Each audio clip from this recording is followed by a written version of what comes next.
Our next guest, Democratic Congressman Greg Landsman, is from Ohio's 1st Congressional District. He's joining us now. Good morning, Congressman.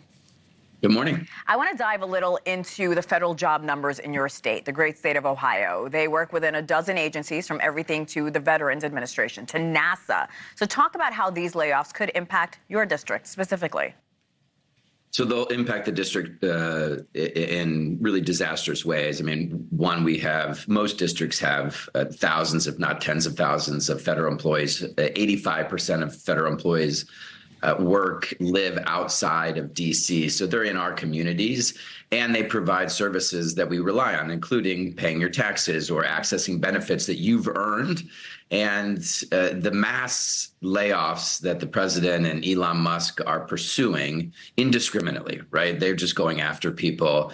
I think it's going to be the first time a president has ever intentionally created unemployment. I mean, this is going to be devastating to families and communities, and ultimately to an unemployment number that he's going to be responsible for. Look, no one has said that the government is efficient and cost effective, and I think you would agree this is on both sides of the aisle. We can agree that voters want to slash federal spending. With that said, how are you and your colleagues going to work with the Trump administration to trim the fat? Well, this is the really unfortunate part, because Congress hasn't done anything. They're controlled by Republicans, right? So like, we're waiting on Republicans or urging our Republican friends to put some guardrails, for Trump and Musk, because it's mayhem, it's chaos, and it's hurting people. And they haven't done that, and instead they've been working on their budget without us. And we're very much game to participate in what should be a bipartisan budget. But their budget wastes trillions of dollars. They just released it this week. Wastes trillions of dollars on the uber wealthy, on Elon and other super wealthy people. It literally cuts hundreds of billions of dollars in healthcare spending, and it adds to our deficit and debt, not by a little, but by trillions of dollars.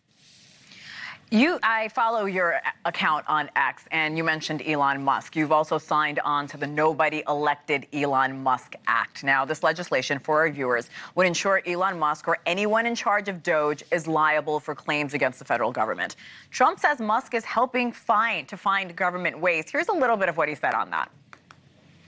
But I want to commend Elon, because he's done he doesn't need this. You know, he's abused by you people every day. He's found more things than anybody could find. He's found more things than anybody could find. Some Democrats have acknowledged there is waste, right? I mean, we can, I think, all agree on that. But what is your reaction on just how it's being handled, Congressman? Yeah, he doesn't need to do this is a really important comment that Trump mentioned. Let's follow the money. Elon Musk is the world's richest person. He's the person who's most likely going to become the first trillionaire, which is insane. He gets a ton of federal contracts, and we're talking about tens of billions of dollars from our government for Tesla, for SpaceX. And then he bets $200 million on Trump, gives that money to Trump for his campaign. Trump wins. Trump then turns and gives Musk the keys to the federal government. He hacks the data system, the payment system. He's getting rid of all this money, taking cash. And all the while, he's becoming richer. So the markets know that because he gets so much money in federal contracts, they're investing more in him. So his net worth has gone up by hundreds of billions of dollars. He's halfway to becoming the world's first trillionaire. That is waste, fraud, and abuse. I do want to talk about the economy as well. Everything is more expensive. Cost of groceries, housing, gas. Trump says prices will come down. Here's what he said.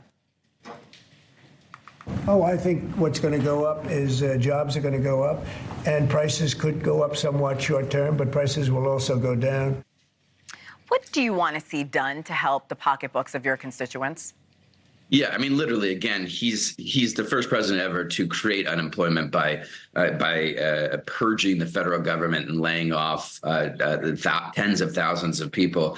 But the challenge is, and the American people are seeing this, you're starting to see this in the polling, and I'm hearing it here in Southwest Ohio, is that all of the things that he has been doing, zero of those things have to do with lowering costs and improving the economy. In fact, because he's started these trade wars, and he's refusing to negotiate lower prescription drug prices for seniors, costs are going up. The most important thing that Congress can do is, one, stop this from all happening.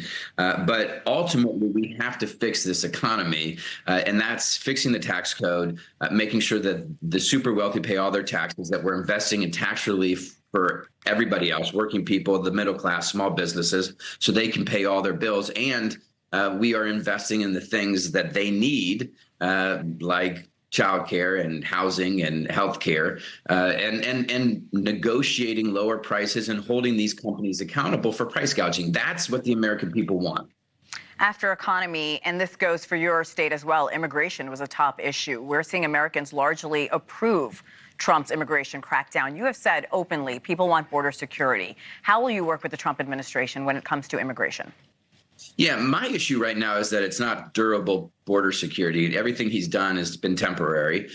He needs Congress, and that's hard work. That's much harder than sitting in the White House with a big Sharpie and signing things. You gotta sit down with a group of people and negotiate. And if he's a great negotiator, let's do this. But we have a bipartisan border security bill. That's a starting point. I'm not saying that's what we have to do, but you have to increase the number of Border Patrol officers. You have to increase the number of judges. He just fired a bunch of judges. You got to change the asylum rules. That is an act of Congress to change the asylum rules. He hasn't done that. We have to do that. And you've got to create some legal pathways for folks to come here legally to work, but ultimately that's complicated and I think very popular policy.